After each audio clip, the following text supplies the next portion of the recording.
دادا جی، یہ آپ کون سی کتاب پڑھ رہے ہیں؟ بیٹا آج میں شیخ سعدی کی ایک کتاب پڑھ رہا ہوں۔ یہ شیخ سعدی کون ہے؟ شیخ سعدی ایک شاعر تھے جو آج سے 800 سال قبل ایران کے شہر شیراز میں پیدا ہوئے تھے۔ انہوں نے تعلیم حاصل کرنے کے بعد دنیا کے مختلف ممالک کا سفر کیا تھا۔ اس سفر میں انہوں نے جو واقعات دیکھے، ان واقعات کو موضوع بنا کر انہوں نے یہ سبق آموز کتاب لکھی تھی۔ بچوں کے لیے بھی اس کتاب میں بہت سے سبق ہیں۔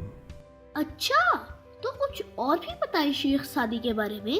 بیٹا ان کا شمار دنیا کے مشہور شعراء میں ہوتا ہے۔ اصل نام تو شرف الدین تھا، لیکن وہ اپنے لقب اور تخلص کی وجہ سے شیخ سعدی مشہور تھے۔ ان کی زندگی کے پہلے کچھ سال شیراز میں گزرے اور وہیں انہوں نے اپنی پڑھائی بھی کی، لیکن مزید تعلیم حاصل کرنے کے لیے بغداد چلے گئے۔ اس زمانے میں بغداد کے مدرسہ نظامیہ کو ایک بہت اچھے تعلیمی ادارے کا درجہ حاصل تھا۔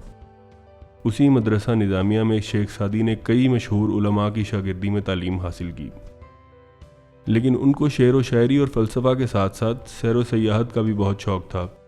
اسی شوق میں انہوں نے دنیا کے مختلف علاقوں کا سفر کیا اور اپنی زندگی کے 30 سال دنیا کی سیر میں گزار دیے۔ ان کتابوں میں کس قسم کے واقعات ہیں؟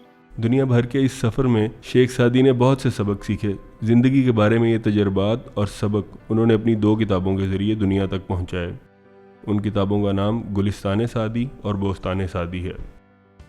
یہ مختصر سے واقعات عقل کی باتوں سے مالا مال ہیں اور ہر واقعہ کے اختتام پر پڑھنے والوں کے لیے کوئی نہ کوئی ایسا سبق موجود ہوتا ہے جس کے ذریعے وہ اپنی زندگی کو بہتر کر سکتے ہیں۔ جیسے کہ ایک واقعے سے حاصل ہونے والا سبق ہے کہ صبر کرنا سیکھو، بے شک ہر مشکل کے بعد آسانی ہے۔ اسی طرح ایک اور جگہ بتایا گیا ہے کہ سچا دوست وہ ہوتا ہے جو ہر مشکل اور پریشانی میں اپنے دوست کی مدد کرتا ہے۔ بس اسی طرح کی عقل مندی کی باتیں ہیں اس کتاب میں۔